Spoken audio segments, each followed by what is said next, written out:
Hello everyone, my name is Marian Andrei and today we're driving in this beautiful weather the new Kia ENIRO full electric, because it's ENIRO, and this is the facelift version. So as you see, we have new tail lights, some adjusted rear spoilers, new headlamps and new daylight signature. Yeah, it's full of snow now, but you can still see that this is an electric.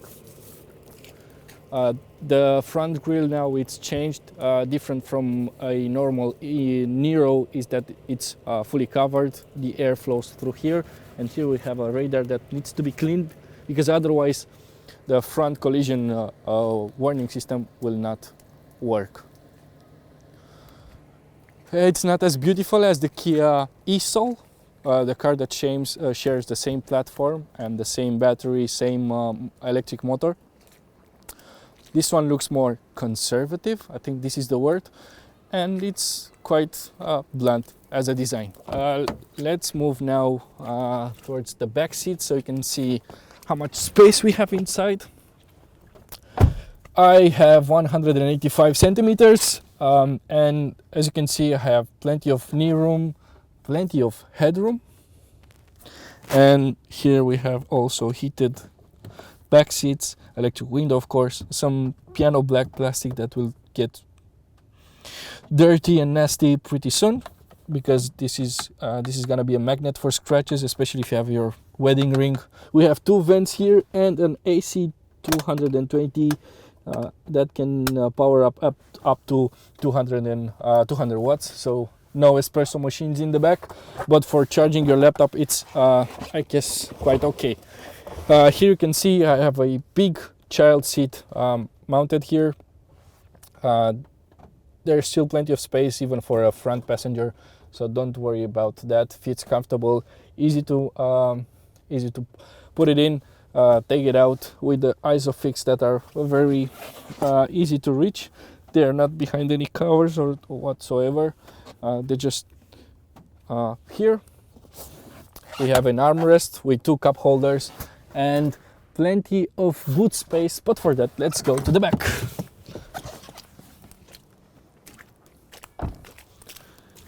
No electric tailgate, the rear camera is here, and the boot is okay. It's quite okay. I will not complain about it too much. It's okay for holidays, it's okay for a car that can go up to 450 kilometers away from your home with a fully charged battery. Now it's time to drive. Let's jump straight into traffic. Let's talk a bit about specs. So we have an electric motor that generates 204 horsepower, and it gets its energy from a 64 kilowatt hour capacity lithium-ion battery that's mounted underneath me. So the whole floor panel is a battery that keeps the center of gravity pretty low and makes this car feel stable, and of course in this kind of weather feels safe. It's my first day driving an electric in snow, and I'm impressed. I thought it will be much harder to drive, but it's not.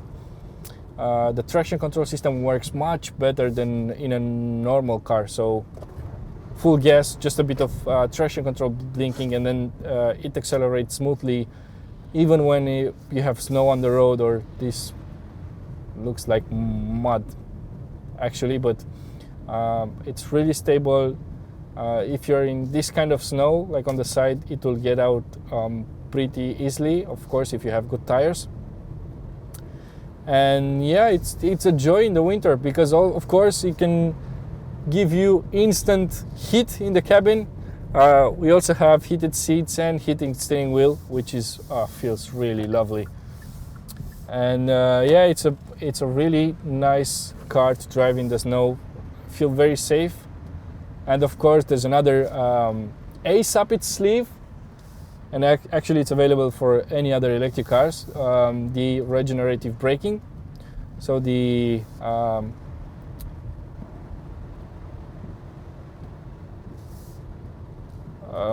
it works like this. So I have 3 levels of regen. And on the level 3, I don't need to use the brake pedal at all. So I just see the roundabout, take my foot off the accelerator, and I'm stopping without using the brake. So it's really useful if outside is you have ice on the asphalt, you have snow, lots of snow, or water puddles. You just take the foot off the accelerator and the car will stop without even thinking about the ABS. So that's really nice because you avoid wheel blocking. And yeah, otherwise it's a nice car. It's very comfortable, it's really well set up. It's better than Kona to drive because Kona it's a little bit smaller and it shares the battery and the motor, but it has a different setup, and the Kona it's much more bouncy. This one it's really comfortable. The only thing I hate is the steering wheel, because when I accelerate a little bit hard, you can see I have a little bit of torque steer, and I think that happens because the steering is too soft. Otherwise, it's, as I said, it's easy to drive in these kind of conditions. I've averaged 22.6 kilowatt hour per 100 kilometers, which is 3 to 4 kilowatt hour more than in, let's say, better weather conditions, up to 15 degrees Celsius. If you drive it correctly, economically, blah blah, you can go up to down to 14 kilowatt hour. So it's really good. You can drive more than 450 kilometers with a single charge. If you use this car at city speeds, at highway speeds about 350 to 400, which is really good. And in these kind of conditions, I've averaged about 340 kilometers. So it's really nice. It's really nice to see that we can finally have a car that can go this much without costing an arm and a leg. So I enjoyed that a lot.